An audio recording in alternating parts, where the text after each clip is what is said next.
Hello friends, आपका स्वागत है हमारे चैनल इन्फो गवर्नमेंट जॉब्स पर। तो दोस्तों, आज का वीडियो आपका बीआरओ भर्ती एग्जाम के रिगार्डिंग सिलेबस और पेपर का पैटर्न मैं आपको बताने वाला हूं। दोस्तों, बीआरओ की सभी वैकेंसीज का आपका दोस्तों ऑब्जेक्टिव आएगा या फिर आपका सब्जेक्टिव आएगा, ये भी आपका सबसे ज़्यादा डाउट आ रहा है, कमेंट आ रहा है व्हाट्सएप पर ग्रुप के अंदर कि ऑब्जेक्टिव है या सब्जेक्टिव है। इस पर भी मैं आपको बताऊंगा कि ऑफिशियली आपका क्या है और अनऑफिशियली आपका क्या अपडेट है, और नेगेटिव मार्किंग है कि नहीं है, बुक कौन सी अच्छी रहेगी, तो सभी की बात करेंगे। तो स्टार्ट करते हैं आज का वीडियो। उससे पहले अगर आप चैनल के ऊपर पहली बार विजिट करो तो चैनल को सब्सक्राइब कर बेल आइकन को हिट करके ऑल पर क्लिक जरूर कर दीजिएगा।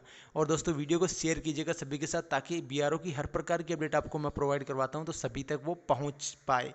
तो इसके बाद में दोस्तों बता दूं, ऑफिशियली तो अब हम नोटिफिकेशन के आधार पर चलेंगे, क्योंकि सिलेबस आपको वहीं से पता लगेगा कि आपका कुक के अंदर क्या आएगा, एमएमवी के अंदर क्या आएगा, बाकी जो भी कैटेगरी है उनके अंदर क्या आएगा, ये हम ऑफिशियली दोस्तों अनऑफिशियली तौर पर मैं आपको बताऊंगा कि जो इलेक्ट्रिकल का पेपर हुआ है कैंडिडेट का, उनका क्या रिस्पॉन्स है, कैसा क्या पेपर आया था, क्या यहाँ पर सिस्टम था, वो सारा कुछ उनके द्वारा वो अनऑफिशियली होगा आपका। तो ऑफिशियली मैं आपको पहले भी बता रहा था कि 80% और 20% का आपका रेशियो है वो रहता है। एवरेज तौर पर आपको बताया था, हो सकता है किसी एग्जाम में वो आपका 15% हो, किसी में 10% हो जाए और किसी में 25% हो जाए। तो आपका वही है 80-20 का आपका रेशियो रहता है। ट्रेड और आपका जनरल नॉलेज जो है, जनरल के अंदर आपका मैथ्स, रीजनिंग, जीके, जीएस सभी उसके अंदर आते हैं, तो वो आपका रहता है 80-20 का रेशियो। तो इसके बाद में हम दोस्तों देखते हैं ऑफिशियल नोटिफिकेशन के आधार पर। एक दोस्तों सबसे ज़्यादा कमेंट आ रहा था आपका कि एडमिट कार्ड है वो सभी का जारी क्यों नहीं करते हैं, तो वो भी मैं आपको इस वीडियो में दिखा देता हूं।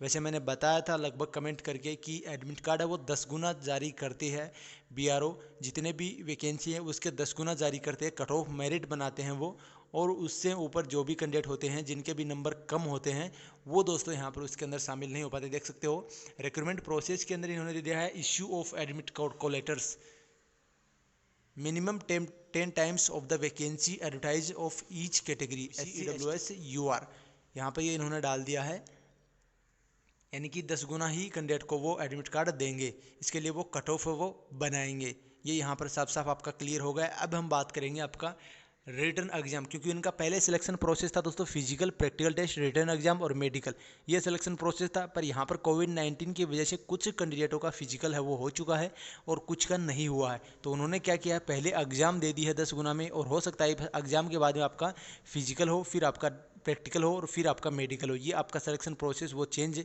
कर सकते हैं। तो इसके बाद में हम चलते हैं रिटर्न एग्जाम पर। ये आपका रिटर्न एग्जाम है। यहाँ पर दोस्तों ऑफिशियली आपका दिया गया है, ऑफिशियली दोस्तों आपका दिया गया है, question paper will be answered in black blue ball pen, no work in pencil allowed, यानी कि पेंसिल अलाउड नहीं है, पेन ही आपको लेके जाना होगा। Any disclosure of identity on the answer sheet will be render the candidates आज disqualify, यानी कि आंसर शीट पर कुछ ज़्यादा अगर आप कुछ गलत लिख दिए हो तो आपको डिस्क्वालीफाई किया जा सकता है। This syllabus of written examination for generally be in conformative with a education, यानी कि आपका जो स्टैंडर्ड पर आपका लिया गया है उसी के अनुसार आपका सिलेबस होगा। यानी कि 10th पास है या 12th पास आपकी वैकेंसी है, ITI पास है तो आपका 10th पास ही सिलेबस आपका इसके अंदर रहता है।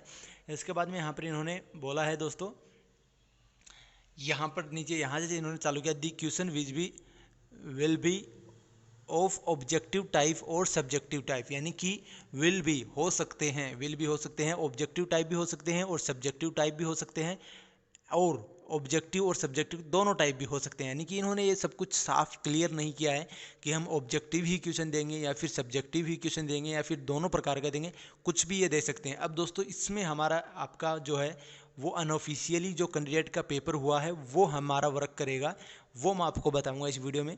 इसके बाद में यहाँ पर नीचे दिया गया है, और आपका इसके बाद में बहुत लाइकली इंक्लूड क्वेश्चन आपका जनरल नॉलेज, यहाँ पर क्वेश्चन के अंदर इन्होंने सिलेबस दे दिया, general knowledge, general English Hindi के अंदर आपका होगा पेपर भी, और जनरल आपका अर्थमेटिक जो है गणित है यानी कि, और आपका क्वालिफिकेशन स्किल, यानी कि जो आपका सिलेबस अप्रोक्स इन्होंने एक शामिल किया है उसके अंदर है वो आपका रहेगा, तो वो भी हम देखेंगे। And Dooj subject covered A part of minimum education technical qualification for the post, यानी कि आपकी पोस्ट की जो मिनिमम योग्यता है उसके आधार पर आपका सिलेबस रहेगा। और आपका दोस्तों पेपर का टाइमिंग है वो 1 घंटे से 3 घंटे के ऊपर हो सकता है, वो ये इनके ऊपर डिपेंड है। अगर ये सब्जेक्टिव देते हैं तो इनको टाइम है वो 3 घंटे देना होगा, अगर ये ऑब्जेक्टिव देते हैं तो 1 घंटा भी दे सकते हैं। तो ये यहाँ पर इनके ऊपर डिपेंड रहेगा। मिनिमम पासिंग मार्क्स इन्होंने दे दिया है आपका UR, EWS और OBC के लिए 50% और SC ST के लिए यहाँ पर है 40%। ये अब हम बात करेंगे जो ए आपका इन्होंने ऐड किया है वो, और उसके बारे में आपको बताऊंगा। ये दोस्तों आपका ए जो इन्होंने ऐड किया है वो आपका ये है व्हीकल मैकेनिकल पोस्ट नंबर 3। सबसे पहले यहाँ पर इन्होंने दिया ड्राइवर का हो चुका है तो इससे हमें मतलब नहीं है, जबकि इलेक्ट्रिकल का भी देख सकते हो। इलेक्ट्रिकल का यहाँ पर ये सिलेबस नहीं है, ये वाला सिलेबस है। तो सबसे पहले ड्राइवर का दिया इन्होंने, देख सकते हो सेम सिलेबस है सभी का, यहाँ पर सेम सिलेबस है, जनरल नॉलेज और ऊपर इनके यहाँ पर ट्रेड के क्वेश्चन है। इसी तरह आपका व्हीकल मैकेनिकल के अंदर ऊपर आपका ट्रेड है, नीचे आपका जनरल नॉलेज ऐड कर दिया इन्होंने। व्हीकल मैकेनिकल की अगर हम बात करें तो ये आपका है, तो हम इसके अंदर बात कर लेते हैं सिलेबस की। 10th पास योग्यता है, और आपके ये आपका ट्रेड टेस्ट दिया है इन्होंने, प्रैक्टिकल जो 40% आपको लेके आने, और यहाँ पर ये रिटर्न एग्जाम इन्होंने दिया है, ये आपका रिटर्न एग्जाम है। तो रिटर्न एग्जाम में अगर हम देखें मैकेनिकल का, तो यहाँ पर हमें मिल जाएगा मैकेनिकल, ये आपका पेट्रोल और डीजल इंजन से ऑपरेट करना, उनको यहाँ पर उनके रिगार्डिंग क्वेश्चन आएंगे। चेकिंग ऑफ फॉल्ट को चेक करना, उसके रिगार्डिंग क्वेश्चन आएंगे। Repairing and maintain of engine को रिपेयर और मेंटेन करना, उसके रिगार्डिंग क्वेश्चन आएंगे। रिपेयरिंग मेंटेन ऑफ फ्यूल सेस SYS के क्वेश्चन आएंगे, और रिपेयरिंग मेंटेन ब्रेक क्लच आपका चाइसिस, ये आपका दिए गए जनरल नॉलेज। इसके बाद इन्होंने दे दिया जनरल नॉलेज। जनरल नॉलेज में आपके वही आएंगे जो ऊपर मैंने आपको बताया है, GK भी है, मैथ भी है, और आपका हिंदी इंग्लिश भी आ सकता है। तो ये आपके रहेंगे 100 नंबर के रहेगा पेपर। और यहाँ पर इसी तरह हम कुक की बात कर लेते हैं। यहाँ पर नीचे 4 नंबर पर कुक दिया गया है, तो कुक का यहाँ पर इन्होंने दिया है फिर प्रिपरेशन। यहाँ पर आपका इन्होंने बोला चाइनीज़ और हैदराबादी, मुगलाई, इंडियन, ये आपको डिशेज़ है वो आनी चाहिए। साउथ इंडियन है या फिर आपका इंडियन है जो भी है, और veg non veg, veg dishes आनी चाहिए, नॉन वेज डिशेज आनी चाहिए। और इसके बाद ये स्वीट है, मिठाइयाँ जो भी हैं वो बनानी आनी चाहिए। और इसके रिगार्डिंग क्वेश्चन आ सकते हैं दोस्तों। और आपका फूड के रिगार्डिंग है, वॉशिंग एंड क्लीनिंग के रिगार्डिंग है, 100 नंबर का रहेगा। और यहाँ पर ये जनरल नॉलेज दे दिया। तो अब दोस्तों अगर हम बात करें अनऑफिशियली, जो आपका मैं बता रहा था, जो कैंडिडेट से मैंने पूछा है, तो यहाँ पर दोस्तों देख सकते हो इस एक कैंडिडेट ने कमेंट भी किया है, आप देखते नहीं होनी चाहिए। यहाँ पर सदम नाम के कैंडिडेट ने कमेंट किया है, इलेक्ट्रिशियन का पेपर में टोटल 50 क्वेश्चन आए थे और ट्रेड के 47 क्वेश्चन थे, और यहाँ पर करंट GK के 3 क्वेश्चन थे। जबकि दोस्तों मैंने एक और कैंडिडेट से बात की है, उस कैंडिडेट का भी दोस्तों यही कहना था कि यहाँ पर 50 क्वेश्चन आए थे और 50 के 50 क्वेश्चन ऑब्जेक्टिव टाइप थे, सब्जेक्टिव टाइप क्वेश्चन है वो नहीं आए थे इसमें इलेक्ट्रिकल के अंदर, और नेगेटिव मार्किंग भी नहीं थी।